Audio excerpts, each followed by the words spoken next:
L'insécurité bat son plein au parc agro-industriel de Bukangalonzo, dans la province du Kwango, suite au conflit communautaire opposant les communautés Tokeyaka.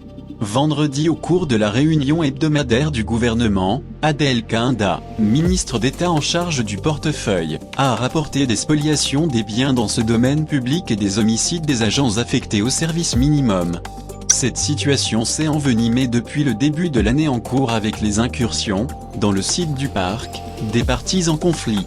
Ces incursions et les feux de brousse enregistrés ces dernières semaines ont causé des dégâts au niveau des serres et des semoirs ainsi que dans les entrepôts où sont logés des engins et plusieurs containers. En attendant la fin du procès en cours, le gouvernement promet de diligenter une mission mixte pour une analyse approfondie de ce patrimoine de l'État. Situé à 220 km à l'est de la ville Kinshasa, le parc de Bukangalonzo, à cheval sur les provinces du Kwango et du Kwilu, s'étend sur environ 80 000 hectares. Il compte 6 villages, 4 fermes et une population avoisinant les 4 500 habitants.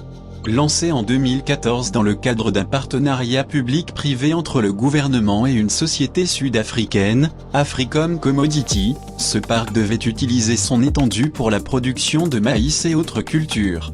Près de 100 millions de dollars du trésor public ont été injectés dans le projet avant son effondrement en 2017 suite, officiellement, à des coûts élevés et le manque de fiabilité des plans et des paiements du gouvernement. À ce jour, le Premier ministre de l'époque et porteur du projet, Matata Ponyo, ainsi qu'un sujet sud-africain Goblé, sont jugés pour détournement devant la Cour constitutionnelle.